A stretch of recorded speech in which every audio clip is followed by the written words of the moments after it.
ಇನ್ನು ಸಿಎಂ ಸಿದ್ದರಾಮಯ್ಯ ವಿರುದ್ಧ ಪ್ರಾಸಿಕ್ಯೂಷನ್ಗೆ ಅನುಮತಿ ಕೊಟ್ಟಿರುವಂತಹ ಬೆನ್ನಲ್ಲೇ ಕೈಪಾಳೆಯ ವಿರೋಧಿಗಳಿಗೆ ಕೌಂಟರ್ ಕೊಡೋದಕ್ಕೆ ಮುಂದಾಗಿದೆ. ವಿಪಕ್ಷ ನಾಯಕರುಗಳ ಮೇಲಿನ ಪ್ರಕರಣಗಳ ಪ್ರಾಸಿಕ್ಯೂಷನ್ಗೆ ಅನುಮತಿ ಕೊಡಬೇಕು ಅಂತ ಸಚಿವ ಸಂಪುಟದಲ್ಲಿ ಒಂದು ನಿರ್ಣಯವನ್ನ ಅಂಗೀಕರಿಸಲಾಗಿದೆ. ಇಷ್ಟೇ ಅಲ್ಲದೆ ಶಾಸಕರ ಬೆಂಬಲದೊಂದಿಗೆ ಸಿಎಂ ಸಿದ್ದರಾಮಯ್ಯ ನಾಳೆ ದೆಹಲಿಗೆ ತೆರಳೋಕು ಮುಂದಾಗಿದ್ದಾರೆ.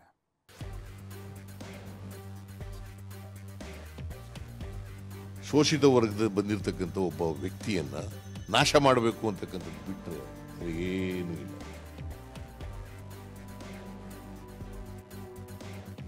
ತಂತ್ರಕ್ಕೆ ಪ್ರತಿತಂತ್ರ, ಅಸ್ತ್ರಕ್ಕೆ ಪ್ರತ್ಯಾಸ್ತ್ರ. ಬಿಜೆಪಿಗೆ ವೈಟ್ನರ್ ಅಸ್ತ್ರ ಸಿಕ್ಕಿರುವಾಗಲೇ ಸಿಎಂ ಇತ್ತ ಬೇರೆದೇ ಪ್ಲಾನ್ ಮಾಡಿದ್ದಾರೆ. ಕ್ಯಾಬಿನೆಟ್ ಸಭೆ ಮೂಲಕ ಪ್ರಾಸಿಕ್ಯೂಷನ್ಗೆ ಕೌಂಟರ್ ಕೊಟ್ಟಿದ್ದಾರೆ.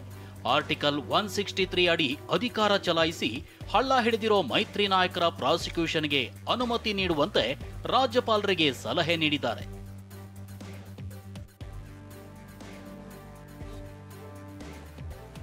ಕ್ಯಾಬಿನೆಟ್ ಸಭೆ ಮೂಲಕ ಪ್ರಾಸಿಕ್ಯೂಷನ್ಗೆ ಕೌಂಟರ್.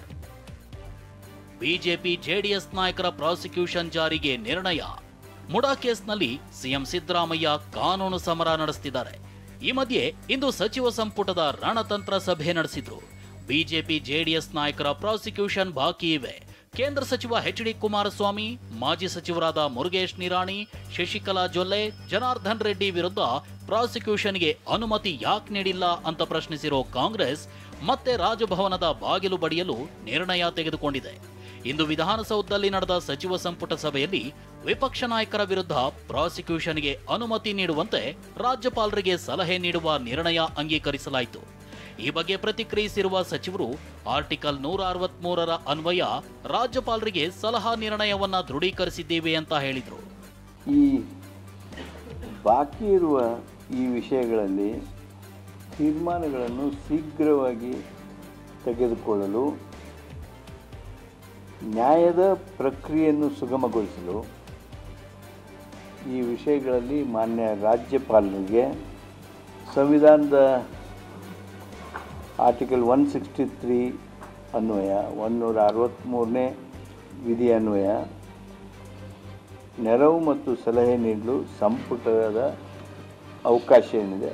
ಯಾವುದು ಗವರ್ನರ್ ಕಚೇರಿನಲ್ಲಿ ಪೆಂಡಿಂಗ್ ಇದೆ ಅದನ್ನು ಅವರು ಹೇಗೆ ಈ ಸಿದ್ದರಾಮಯ್ಯ ಸಾಹೇಬರ ಕೇಸ್ನಲ್ಲಿ ಎಷ್ಟು ಆಸಕ್ತಿ ವಹಿಸಿದ್ರು ಅದರ ಅರ್ಧದಷ್ಟು ಆಸಕ್ತಿ ತೋರಿಸಿ ಅದನ್ನು ಮೂವ್ ಮಾಡಿ ಅಂತ ಹೋದ ಕ್ಯಾಬಿನೆಟ್ನಲ್ಲೇ ನಾವು ಸಲಹೆಯನ್ನು ನೀಡಿದ್ವಿ.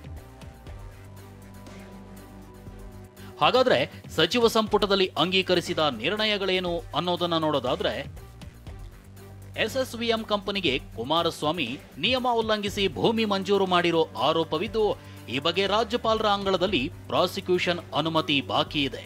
ಕೂಡಲೇ ಜಾರಿ ಮಾಡುವಂತೆ ಸಲಹೆ ನೀಡಲು ಇಂದಿನ ಕ್ಯಾಬಿನೆಟ್ನಲ್ಲಿ ನಿರ್ಣಯ ತೆಗೆದುಕೊಳ್ಳಲಾಗಿದೆ.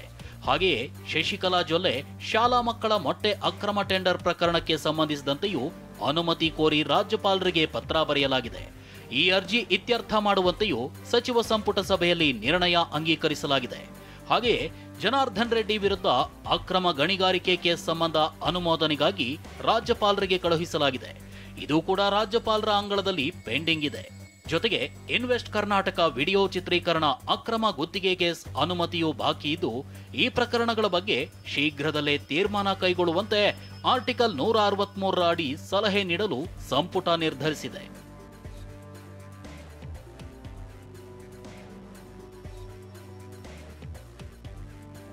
ಸಿಎಂ ಬೆನ್ನಿಗೆ ನಿಂತ ಶಾಸಕರು, ನಾಳೆ ದೆಹಲಿಗೆ ಸಿದ್ದರಾಮಯ್ಯ.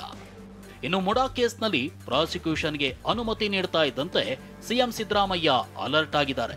ಕಾನೂನು ಸಮರದ ಜೊತೆಗೆ ಶಾಸಕರ ಜೊತೆಗೂ ನಿರಂತರ ಚರ್ಚೆ ಮಾಡ್ತಿದ್ದಾರೆ.